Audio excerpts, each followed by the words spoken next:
유료 회원만의 남다른 서비스.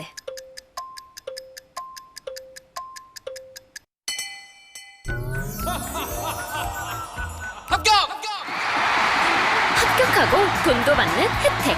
오직 에듀윌 유료 회원에게만. 무료 합격! 자, 2020 10월호 이제 두 번째 시간을 가져보도록 하겠습니다. 자, 두 번째 시간은 이제 사회 환경 쪽으로 넘어왔습니다. 뭐 옛날식으로 이제 저 언론사에서 원래 저렇게 많이 왔었어요. 그래서 이제 대통령을 부를 때 저렇게 이제 탁 한 글자 써가지고 이제 표현을 해주기도 하는데, 대통령을 말하는 겁니다. 문재인 대통령이 2034년까지 석탄 발전소 20기를 추가 폐쇄하겠다 이렇게 이제 밝히고 있습니다. 에너지를 둘러싼 이제 논쟁이 굉장히 커요. 우리 사회 크고, 그 다음에 또 그 와중에 어떻게 보면 좀 약간 그 이데올로기적인 측면까지 같이 좀 결합이 되면서 굉장히 뜨거운 이슈라고 볼 수가 있습니다. 그러니까 이제 진보 세력은 뭐 우리나라뿐만 아니라 외국에서도 원전에 대한 반대까지를 포함해서 이게 화석 에너지와 그 다음에 원자력 에너지 같이 환경에 크게 도움되지 않을 것 같은 이런 종류들은 다 반대를 합니다. 반대를 하고, 그러고 난 다음에 이제 친환경 에너지를 하겠다 이렇게 하는 것이잖아요. 그렇게 하는데, 이러다 보면은 이 전기에 대한 어떤 요금이 올라갈 수밖에 없는 거 아니냐. 아직은 대안이 연글지 못했는데, 그런데 이것을 갖다가 새로운 대체 에너지로 바꿔버리겠다라고 이렇게 선언하는 것은 섣부르지 않느냐. 우리 경제가 앞으로 나아갈 바가 뭔데, 그리고 또 이제 기업들한테 이렇게 타격을 주면은 우리의 뭐 수출 경쟁력 이런 게 낮아질 텐데, 진보 세력들이 무책임하게 환경이라는 가치도 물론 소중한 건 알지만, 그렇지만은 대안도 없이 이걸 성급하게 이렇게 선언하는 거 아니냐라고 하는 시각을 보수 세력들은 좀 가지고 있기도 합니다. 그래서 보수 세력들이 공격하는 포인트가 이런 거가 있죠. 우리 비가 많이 와서 산사태가 좀 많이 났었는데, 그걸 가지고 약간 이게 진짜 그런가? 뭐 아닌가? 한번 이제 따져봐야 될 문제이겠습니다만은, 그쵸. 아무튼 정치적인 이제 공세는 이런 게 있었어요. 문재인 정부 들어와서 이제 산을 깎고 거기다가 이제 태양광 에너지를 얻겠다고 태양 전지판들을 설치해 놓는 바람에 이거를 권장하고, 민간이 자기 그 어떤 사유지에다 그런 걸 설치하고 그러면 그 전기를 사들여가는 형식으로 해가지고 그 사업화를 시켜주고 막 그러거든요. 그러니까 이런 부분들 때문에 산을 막 무자비하게 깎아서 산사태가 많이 났다 뭐 이렇게 이제 주장을 하기도 했어요. 그러자 아니다. 산사태가 많아진 것은 비가 많이 와서지, 실제로 그 태양전지판 설치된 데에서 뚜렷하게 산사태가 더 많이 나거나 이런 것은 없다. 이렇게 또 반박도 나오고 막 이제 이러면서 공방을 막 펼치고 그래요. 그죠? 예, 그런 공방도 있고. 그 다음에 문재인 정부 들어와서 원전 없앤다고 난리치면서 결국에는 석탄 발전소가 늘어났다. 그걸 보면은 또 이제 문재인 정부 이율 배반 아니냐. 그러니까 괜히 돈 안 들이고 할 수 있는 원자력을 불필요하게 뭐 후쿠시마 원전 사고 같은 거를 막 이렇게 오버랩 시키면서 국민들한테 공포감 심어가지고, 그래가지고 괜히 원전만 되게 나쁘다고 생각하게 하고, 그 다음에 거꾸로 이제 화석 에너지를 쓰는 이 석탄 발전소 같은 거는 이거는 화력 발전소는 더 늘어나고 있는 거 아니냐. 이 문재인 정부 잘못하고 있다 이렇게 이제 지적을 한편에서도 합니다. 그런데 그거에 대한 반박은 무슨 소리냐. 이 지금 석탄 발전소가 새로 가동되는 게 추가되고 그런 것은 이것은 이제 엄연히 박근혜 정부 때 허가해 준 것이 지금 가동되기 시작한 것이다 이런 이제 반박도 하고 이러면서 막 이렇게 이게 좀 예민해요. 예, 상당히 예민한 이제 이슈이기도 하고. 그런데 어쨌든 진보 세력이 석탄 발전소를 늘리려고 할 가능성은 별로 많지는 않아요.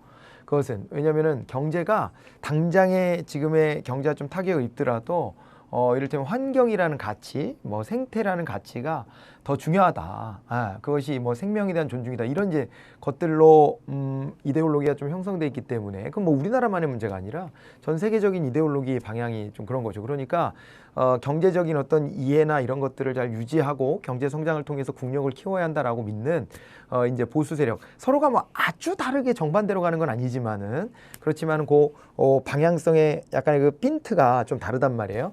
그러다 보니까 그 차이가 좀 벌어지는데, 진보 세력에서 원자력 없애겠다고 석탄 발전소를 늘리지는 않아요. 그건 이제 통상적인 경우에 벗어나고, 실제로 근데 문재인 정부는 또 예외일 수도 있잖아요. 문재인 정부는 또 그런데 원전만 되게 싫어하고 석탄 발전소가 원전보다 나 이렇게 판단할지도 모르잖아요. 그러니까 그런 이제 공세가 참인지 거짓인지는 우리가 좀 팩트를 체크해 봐야 되는데 팩트는 아닌 것으로 이렇게 이제 보여지죠.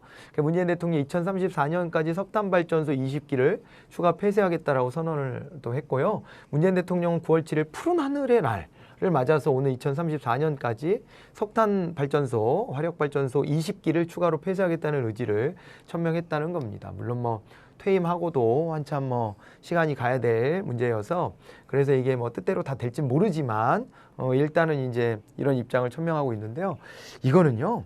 사실은 근데 뭐 여러 가지 정치적인 공방이 있다고는 했지만은 우리가요 1순위로 이 저 화력 발전소 없애야 되는 것은 선택이 아니라 필수입니다. 예, 자동차도 점점 옮겨가야 되고, 예, 그러니까 내연기관 자동차 같은 것들 쓰지 말아야 되고, 일회용품 같은 거 안 쓰는 것도요, 지금 이렇게 느슨하게 해서는 안 됩니다. 지금 이제, 어떻게 보면 그렇게 비유를 많이 해요. 환경학자들은 이런 얘기를 하죠. 그 스프링? 용수철 같은 거를 잡고 이렇게 당기면 복원력이라는 게 있잖아요. 이게 요 스프링이 요 상태로 있는데 탄성이 있으니까 이걸 당겼다가 탁 놓으면은 제자리로 이렇게 돌아가는 탄성력이 있는데 그런데 이거를 갖다가요 너무 많이 당겨버리잖아요. 그럼 탄성력을 잃어요. 그래서 탁 놔도 제자리로 탁 안 돌아오고 이게 띠용 하고서 늘어난 상태로 있잖아요. 이거 뭔지 알죠? 이런 상태가 될 수 있는 상황이다 지금. 우리의 환경 문제가 원상으로 복원되지 못할 정도 수준까지 가고 있다. 그게 그렇게 길게 시간이 남아있지 않다. 이런 얘기들 많이 합니다. 그래서 이것은 어떻게 보면은 선택의 문제가 아니라 이것은 생존의 문제로서 우리가 반드시 그 길을 가야 된다는 것이고 뭐 그거에 대해서는 보수 진보가 다른 생각을 하지는 않습니다. 그 방향에 있다는 것은. 그런데 그것을 어느 정도 수위로 어떻게 이제 이끌고 나가야 될 것인가에 대한 생각의 차이가 있는 거죠. 그죠? 이제 그런 정도의 차이가 있는데 우리나라도 여기에서 뭔가 뜻을 가지고요. 이 푸른 하늘의 날 같은 것도 우리나라가 제기해 가지고 요거를 이제 이제 유엔에서 받아들여서 이 날이 만들어졌다는 거예요. 자, 푸른 하늘의 날이라고 하는 것은 겨울철 난방 등으로 대기 오염이 심해지기 전에 푸른 하늘의 소중함을 인식하고 맑은 공기를 위한 정부의 행동 촉구를 위하자는 취지다. 이렇게 돼 있고 우리나라가 기념일 제정을 처음 제안해서 지난해 유엔 총회에서 채택된 유엔 공식 기념일이자 국가 기념일이어서 우리나라가 이제 올해가 처음인 거죠. 우리나라가 제안국이기도 하고 처음으로 이 행사를 한 겁니다. 그러면서 여기에서 이제 선언한 게 문재인 정부가 출범 이후 2022년까지 노후 석탄 발전소 10기 폐쇄를 추진해 왔어요. 이제 그런 것들을 34년까지 20기를 추가해서 폐쇄하겠다라고 또 천명을 한 것이고요. 전 정부가 2025년까지 폐쇄하겠다. 그러니까 전 정부는 보수 정권이었잖아요.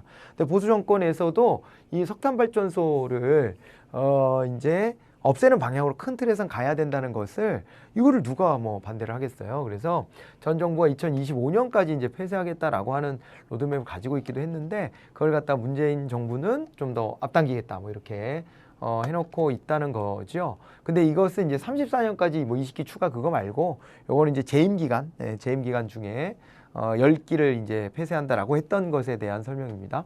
아무튼 정부의 탈석탄 정책 영향으로 전체 에너지 소비에서 석탄이 차지하는 비중이 4년 후 25% 아래로 떨어질 것이라는 전망. 더 충격적이죠. 아직까지 그럼 이게 넘는다는 얘기잖아요. 그잖아요. 아직까지도. 그렇게 돼서 상당히 이제 의존도가 높은 편입니다. 지금 전국 56개 자치단체와 교육청은 각 기관의 재정을 운영하는 금고를 선정할 때 이게 이제 무슨 얘기냐면은요. 이게 이런 겁니다. 이게 지금 있잖아요. 탈석탄 금고라는 말을 썼는데 이 돈을 운영해야 되잖아요. 지방자치단체하고 그 다음에 우리 교육자치라니까 교육청 단위에서도 자치를 하는데 여기서 이제 돈을 넣었다가 이렇게 뺐다가 뭐 거둔 것도 집어넣고 뭐 이렇게 하는 이제 금고를 시중은행들하고 계약을 맺어서 운영한단 말이에요. 그런데 앞으로 우리 돈 맡아서 관리하려면 이 돈이 사이즈가 장난 아니니까 금융기관들도 엄청 이거 유치하려고 노력할 거 아닙니까? 그러니까 좋아. 그러면은 우리가 선정할 때 말이야. 너네들 너네가 어디다가 투자를 하는지 내가 지켜볼 거야. 니네들 자꾸 석탄 에너지 쓰는데 이런 데 자꾸 투자하고 그런 거 하고 있으면 우리 니네 금고를 안 쓴다. 뭐 이런 식으로 이제 선언을 했다는 거예요. 이게 이제 탈석탄과 재생에너지 투자 등 항목을 포함하기로 결의했다. 이렇게 돼 있잖아요. 그래서 이런 것들을 들여다보겠다. 재생에너지에 얼마나 투자하고 탈석탄을 위해서 얼마나 노력하는가. 그러니까 이제 금융기관이 직접 자기네가 석탄을 쓸 일은 없지만 석탄을 많이 활용하는 산업이나 이런 데를 막 지원해 주는지, 그런 데랑 융자를 많이 줘서 그런 데서 공동으로 수익을 창출하고 있는지, 그런 것들 한번 들여다보자는 겁니다. 이렇게 해가지고 탈석탄 금고 선언을 같이 했다, 이렇게 봐두시면 좋겠습니다. 자, 뭐 이것은 아무튼 서로 이제 방향성에 조금의 차이는 있지만은, 그러나 우리가 이제 친환경 에너지로 가야 된다는 대원칙에 대해서는 이거는 뭐 이견 없이 선택이 아니라 필수로 이제 되어 있다, 이렇게 생각하시면 좋겠습니다. 전교조 하면 저도 이제 떠오르는 게 있어요. 저 중학교 때 이제 선생님 한 분이 전교조 활동을 하시던 분이었는데, 와가지고 막 이제 세상에 대한 뭐 이제 글 같은 것도 막 읽어주고, 그러면서 혼자 막 거기서 막 이게 목이 메어가지고 눈물도 흘리시고 막 이런 선생님도 있었고 막 그랬었거든요. 그랬었는데 전교조가요, 원래 이게 합법적인 형태가 아니었죠. 우리나라가요, 노동조합 있잖아요. 노동조합과 관련해서 보시면은, 이 노동조합과 관련해서 보면 이 우리나라 헌법상 헌법에 노동 3권이라고 하는 게 있습니다. 노동 3권.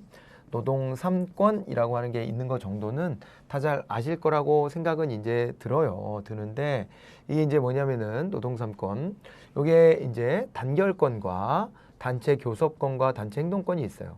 아하, 자꾸 이거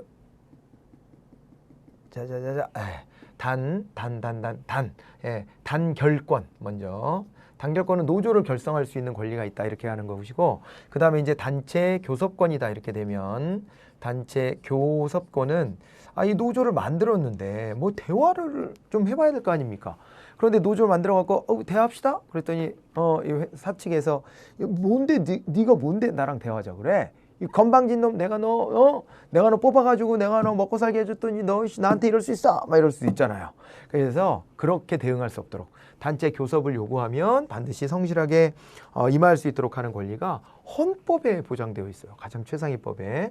그리고 이제 단체 행동권 같은 것도 있습니다. 단체 행동권 이런 게 있는데, 단체 행동권이다 그랬을 때는 이것은 아예 이제 쟁의행위를 할 수 있도록 해주는 거예요.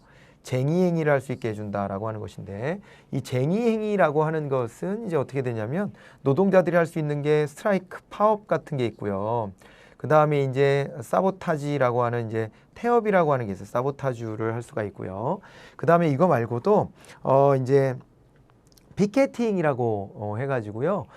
야, 우리 이렇게 노동자 권익을 위해서 우리가 이렇게 싸우는데, 당신들 같은 회사 다니는 사람들끼리 당신들은 왜 일하러 출근해? 당신만 먹고 살자는 거예요. 우리 다 같이 단결해가지고 우리 회사에 따끔한 맛을 보여줘야 됩니다. 여러분 같이 참여하세요. 이렇게 하는 게 피케팅이라는 방법도 있습니다. 그런 것도 있고, 그 다음에 또 불매운동. 파업 기간 동안만이라도 우리 회사 물건 사지 말아주세요 라고 하는 불매운동, 보이콧 같은 것도 이렇게 있습니다. 보이콧도 있고, 그 다음에 또 이제 아니면은 생산관리라고 해가지고요, 이 생산 라인 자체를 요거를 갖다가 장악해 들어가는 노동자들이 뭐 그런 것도 있는데, 우리나라는 그 중에서도 이제 파업 태업이 대표적이고, 이거에 이제 맞설 수 있도록 하기 위해 가지고 사업체가 선제적으로 먼저 쓸 수 있는 카드는 아니지만, 파업이나 태업이 벌어졌을 때 야, 이거 아무리 그래도 그렇지 회사가 망하자고 하는 일은 아니니까 회사에 출근하는 사람들 그 사람들이라도 편안하게 일할 수 있게 당신네들 이 사람들 방해하지 말고 나가 있어, 이러고 이제 회사 경내로 진입하지 못하도록 이제 밀어내는 방법이 있습니다. 그것을 우리가 이제 락아웃이라고 해가지고요, 직장 폐쇄라는 말을 써요. 직장 폐쇄다, 이렇게 이야기를 합니다. 직장 폐쇄.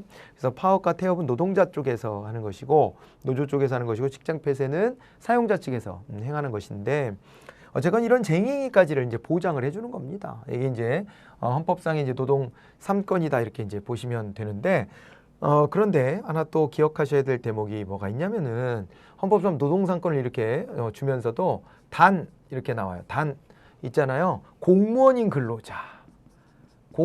근로자에 대해서는 공무원인 근로자의 노동 3건과 관련해서는 이것은 따로 법률로 따로 정한다 이렇게 되어 있어요. 법률로 정함 이렇게 이제 나와 있습니다. 나와 있고 결국에는 이게 어떻게 됐냐면은요. 이렇게 해가지고 결국에는 이 법률로 따로 해서 이렇게 보실 수 있어요. 이게 이제 김대중 정부 때 김대중 정부 하에서 이 전교조 등 이게 이제 교원 노조죠. 교원 노조가 인정이 됩니다. 그러니까 그 전에는 노동 3건을 다 안 줬어요. 공무원인 노동자에게는 단결권에서부터 다 안 줬어. 그런데 김대중 정부 와서 교원 노조를 이제 인정을 해줬는데 왜 그러냐면은 이 전교조 때문이에요. 원래 출발은 전국 교직원 노동조합의 줄임말입니다. 그래서 예전식 마인드로는 막 그런 보수적인 시각을 가지신 분들 중에서는 어르신들 중에서는 옛날에는 말이야. 학생들이 이 선생님 말이야 스승 그림자도 못 벌게 했다 이런 마인드를 가지고 있잖아요. 그런데 스스로 전국 교직원 노동조합 아닙니까? 선생들이 말이야 자기네들 노동자라고 이렇게 하고 가르치는 직업을 가진 사람들이 이게 특수한 어떤 위치에 있다는 것을 생각해야지 말이지. 자기네들이 노동자성이 있다 이래가지고 나 월급 받고 노동하는 것처럼 이렇게 해서야 되겠냐 해가지고 되게 불편하게 생각하기도 하고 막 그랬었어요. 국민 정서가 뭐 그러다 보니까 전교조에 대해서도 찬반이 많이 이제 부딪혔고 전교조가 그런데 이제 독재 정권 전두환 정권 하에서 선생님들이 용기를 내 가지고 노조가 금지돼 있고 그래서 노조 활동 한다는 것 자체만으로도 해직될 수 있는 이런 상황이고 법적 책임을 또 이제 당할 수도 있는 이런 상황임에도 불구하고 이런 투쟁들을 했단 말이에요. 그래서 80년대에는 전교조 선생님이다 그랬을 때는 뭔가 뜻있고 용감한 선생님. 그래서 주변에서도 전교조 선생님들을 보고 그 참여를 못하는 사람들이 약간 좀 부끄러워하기도 하는 그런 면도 있었어요. 뭐 그걸 싫어하는 분도 물론 있었겠지만 이제 이런 이제 분위기들이 있었고요. 그래서 이분들이 열심히 싸웠던 것을 정권 교체가 된 다음에 김대중 정부에 와서 이걸 이제 교원 노조를 인정해줬고 그때 이게 이제 법적인 노조로 정식으로 이제 이게 이제 등록이 됐던 것이죠. 그렇게 됐었고 참고로요. 노무현 정부 때 오면 요때는 있잖아요.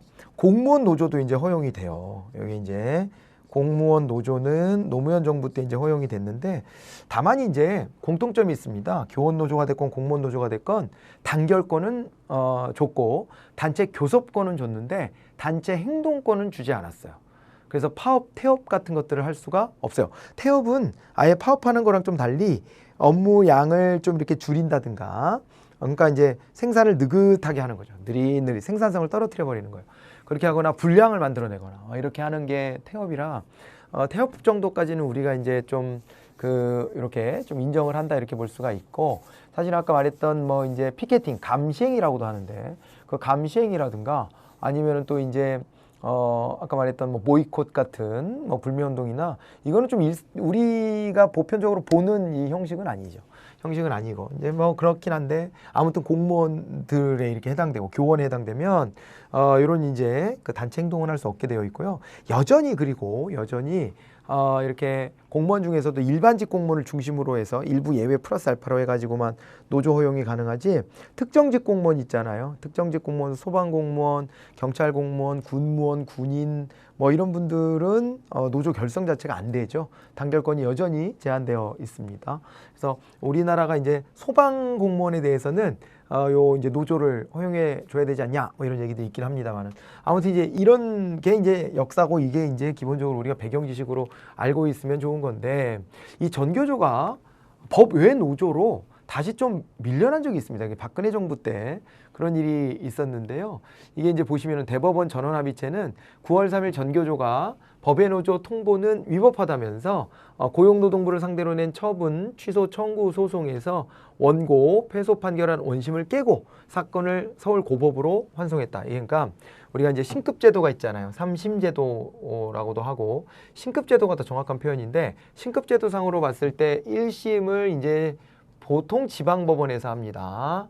지방법원에서 하고 그 다음에 이제 1심에 불복할 때 1심에서 2심으로 가는 것을 재판에서는 항소했다라고 하는데 항소를 하게 되면은 이것은 그냥 지방법원에서 합의부 사건으로 해서 다룰 수도 있고 아니면은 사건이 좀 이제 경중을 따졌을 때 중하다 이렇게 되면은 고등법원으로 갑니다. 고등법원으로 가고 뭐 재판의 종류에 따라 좀 다르긴 합니다만은 통상적인 걸 보면 그래요. 이게 3심으로 간다 그랬을 때는 요거를 이제 상고했다라고 얘기를 하는데 상고. 근데 이제 요거는 대법원에서 이제 다루게 됩니다. 그런데 이 전교조가 법의 노조가 됐던 이유가 2013년 10월에 고용노동부가요, 근로자가 아닌 사람의 가입을 허용하는 경우 노조로 보지 않는다라는 교원노조법 조항과, 교원노조법이 따로 있을 거 아니에요? 이 법의 조항과 이를 시정하지 않으면 노동조합으로 보지 않는다는 시행령에 따라서 전교조 해직자 9명이 가입했다는 이유로 법률상 노조가 아님을 통보했다. 그러니까 여기 보니까 이 전교조 활동을 하시다가 학교랑 뭐 사립학교 같으면 학교랑 싸우다가 해직이 되고 이런 분들이 여전히 있는 거예요. 그런 분들이. 근데 이분들이 원래 같은 조합원이었고 같이 으쌰으쌰 해가지고 같이 힘 실어주고 하다가 이분이 잘려. 그런데 이분 당신 잘렸으니까 이제 전교조 아니니까 빠이빠이. 어떻게 그럴 수 있냐. 같이 투쟁해야지. 이 안에서. 이 해직이 잘못된 것이다. 해고가 부당하다. 같이 싸워줘야 되는데, 그런데 이 사람들 빠이빠이를 하지 않았다는 이유로. 그래서 근로자가 아닌 사람의 가입을 허용하지 말라고 한 이런 이제 조항을 적용해 가지고 전교조 당신네들이 지금은 선생님이 아닌 교원으로서의 자격을 박탈당한 사람들이 끼어 있는데 그 사람들을 내쫓지 않으면 당신의 전교조도 인정 못하겠다. 정부가 이런 입장을 들고 나와가지고 그래가지고 이제 아니 그러면은 같이 연대해서 싸우던 사람이 해직됐다고 그럼 다 내보내야 되면은 말이 안 되지 않냐? 이러고 전교조가 이제 맞서게 됐던 거죠. 자, 이제 그렇게 돼가지고 이제 결국에는 정부가 요거를 이제 노조가 아닌 법의 노조를 통보했다. 그러니까 노조로서의 뭐 이런 권리들이 정식으로 인정이 안 되는 거죠.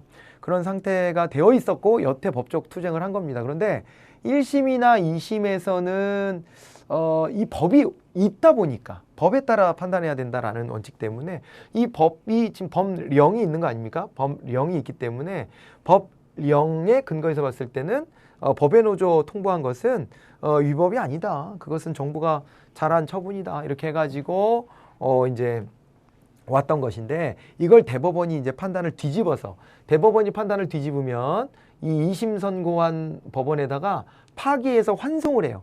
다시 보냅니다. 야, 니네 이거 잘못 해석한 것 같으니까 판결 뒤집어줘라. 이렇게 해가지고 다시 내려보내요.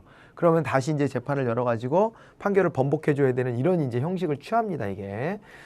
자, 이제 그렇게 되는데, 이 본안 사건 1심, 2심 재판부는 모두 법의 노조 통보가 적법하다면서 고용노동부가 승소를 했는데, 이제 그리고 심지어 헌법재판소까지 들고 가봤지만, 헌법재판소에서도 이 위헌이 아니야. 이렇게 판단했다는 거예요. 그런데 지금 4년 8개월이 지나 대법원인 전원합의체가 10대 2의 의견으로 해당 시행령이 노동 3권을 본질적으로 침해하였으므로 법의 노조 통보가 위법이라고 판단했다. 그러니까 노동 3권이 헌법사항인데 이것을 아까 있었던 법령, 그 시행령 자체는 하위법인데 하위법인 시행령 자체가 헌법을 위반했으므로 이것은 법의 노조 통보가 위법 아니겠느냐. 이렇게 이제 대법원은 판단을 했다는 얘기입니다. 지금 이것이. 이해가 왔어요? 네, 그렇게 온 겁니다. 지금. 그래가지고 이제 이 법의 노조 딱지를 뗄 수 있게 이렇게 되었습니다. 네, 이렇게 됐고요. 대법원에는 이제 13명의 대법관, 대법원장까지. 그런데 지금 한 분이 아마 임명 절차에 들어갔나? 그런 것 같은데요. 네, 그래서 그것까지는 제가 확인 안 해봤는데 아마 그래서 12명이 되어 있고 원래는 13명 대법원장까지. 그래서 대법원 전원재판부에서 이런 판단을 내리곤 합니다. 네, 그러니까 헌법재판소도 합헌이라고 했지만 대법원에서 아니야, 아니야 그러고 판단 내리면 헌법재판소의 판단도 뒤집어질 수도 있고 서로 그렇긴 해요. 독립기구이기 때문에 서로 따로 떼어서 이렇게 봐야 되는 측면이 있습니다. 뭐 요 내용들을 한번 이렇게 정리를 해보시면 좋겠네요. 자, 그래서 이제 다시 법 내로 전교조가 합법화돼서 다시 들어갈 이 길이 확실하게 열린 것이죠. 이렇게 보시면 됩니다. 자, 됐고요. 요 디지털 교도소부터는 다음 시간에 이어서 가보도록 하겠습니다.